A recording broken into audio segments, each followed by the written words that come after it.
Hello and welcome to Forward to the Past. Now sorry about the delay, but I'm back. My cameraman Alex is unable to work with me at the moment due to the current lockdown situation here in the UK due to the pandemic going on. So there's going to be a lot of handheld filming, I'm afraid.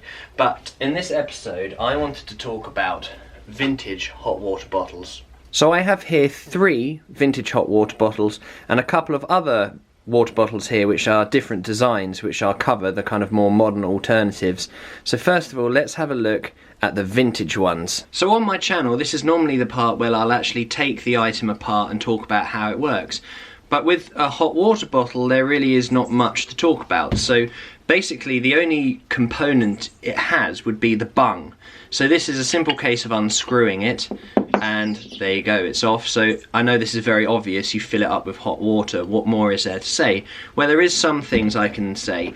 If you ever go to buy a vintage hot water bottle, you can find these in charity shops for £10 to £15 currently, and they are hugely abundant. There's a lot of them around. Take the bung off. So the bung has a rubber seal around it. These might be replaceable. I've never actually had to look online to find a replacement. But if this is severely perished or cracked, it's going to cause leaks. So make sure it's all right. If I was to look at this one here, I know that the rubber seal is actually a little bit perished. There's a few kind of light cracks and things, but it's not too bad and it is complete, because when the hot water actually heats this up, the rubber will soften to make a better seal.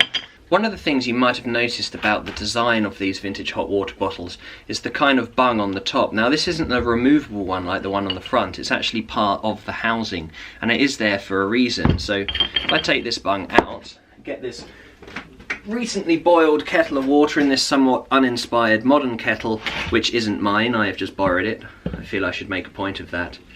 So you pour it straight in. Now you might think, oh well, that's gonna cause it to crack if a sudden change of temperature. But the thing is, these things are obviously designed to cope with high temperatures, so they won't crack, so they don't feel, you can't just pour boiling water straight into them, because my experience with these, and I've been using these things for years, is you can, and I've never had a problem.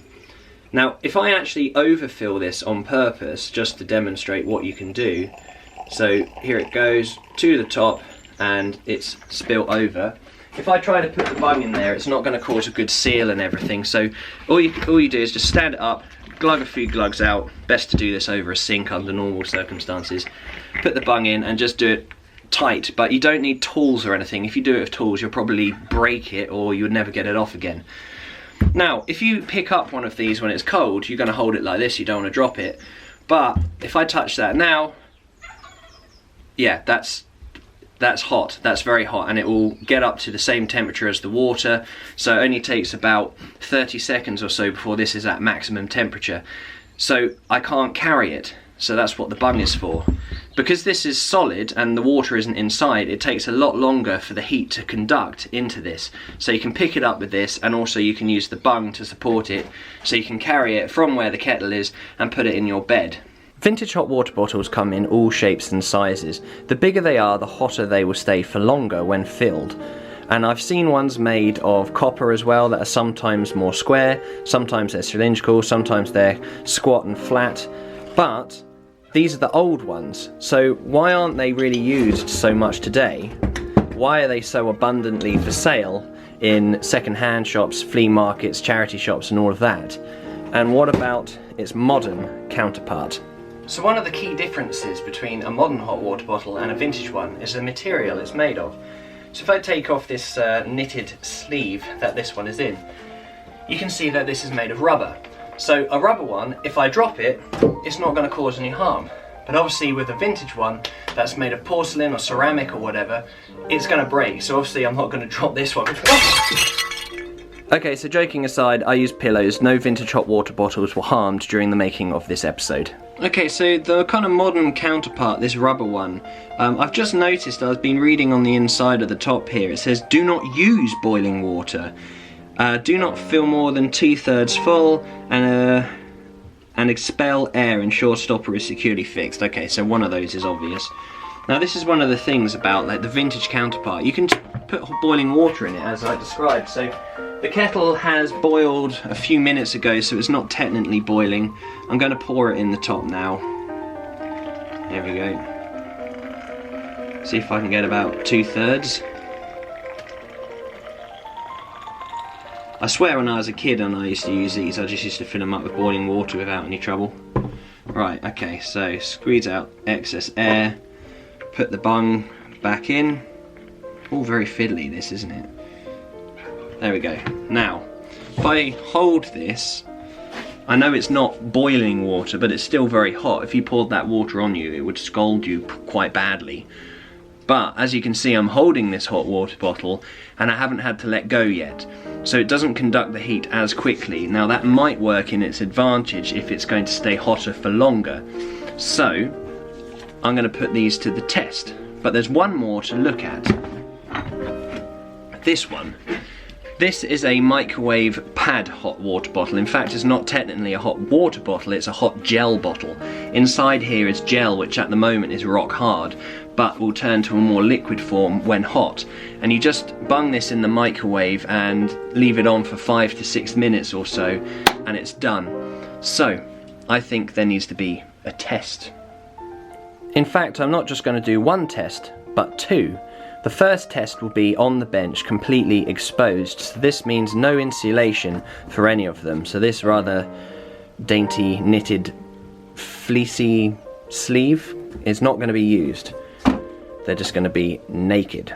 So I'm going to fill with boiling water, with nearly boiling water, and microwave, give it a chance for 6 minutes, and I'm going to leave them on the bench completely exposed to the air, no insulation whatsoever, and come back after 1 hour and see which one is the hottest. Now you might think, well, hang on, if they're going to lose their heat that fast, what's the point? Why aren't they better insulated? Well, hot water bottles mustn't be insulated in some respects. They have to be able to get their heat out. Otherwise they'd keep the heat inside like a thermos flask and be stone cold on the outside. I forgot that was hot. But without the assistance of bed sheets or a duvet insulating them underneath the sheets, they will lose their heat very quickly. So we will see how things are after 1 hour.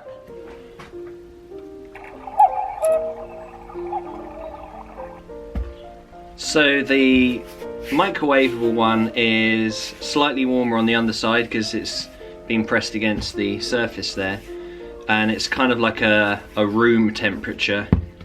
The rubber one is noticeably warmer, but it's kind of tepid. It's not exactly warm, it's warmish. Not the best descriptions. The vintage one, ooh, is actually still hot. Okay, I think we know where this is going.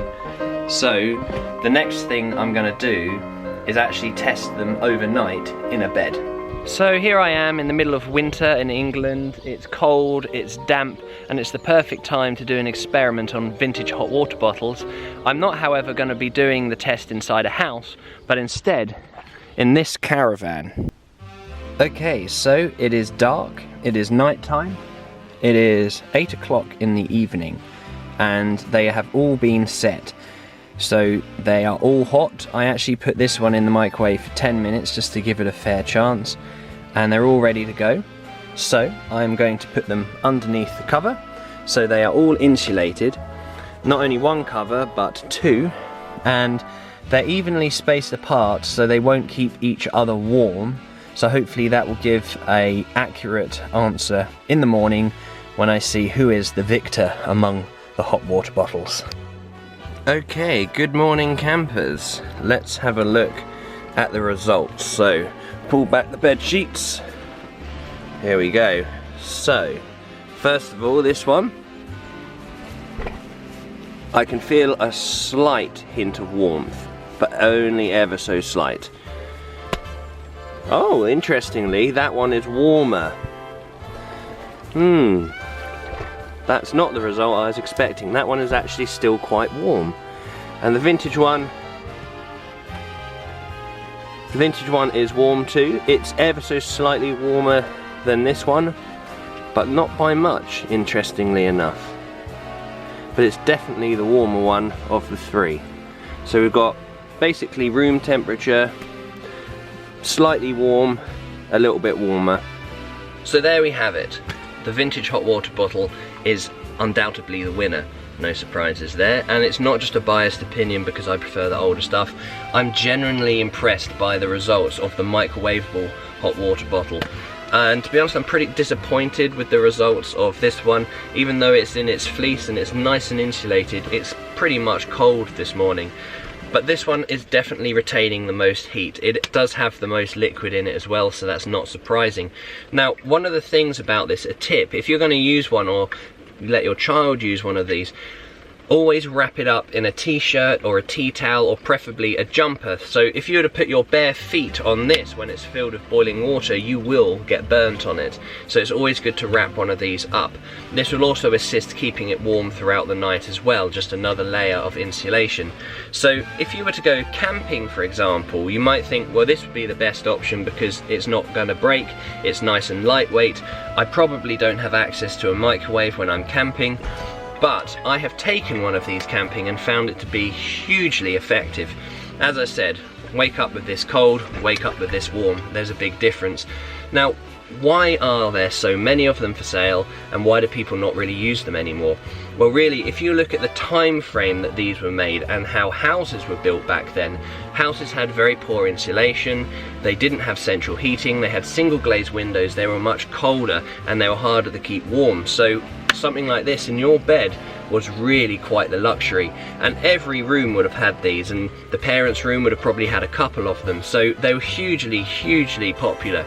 And then as houses became more up to date and these became somewhat archaic, they ended up getting into jumble sales and flea markets and second-hand shops, charity shops, because people don't really use them anymore. So I strongly recommend them if you're staying in a camper van or a caravan or a tent or whatever, or you just really want a hot water bottle that's good. Get one of these. They are absolutely brilliant. So to empty it, just take off the bung and tip out the water, but I'm not going to do that in my caravan's bed. Anyway, thank you so much for watching. Please let me know what you think in the comments below. I'm sorry it's been so long since my last upload. Let me know if you have one of these, let me know if you remember one of these, and let me know if you're going to buy one as a result of watching this video. Thank you so much, I'll see you next time.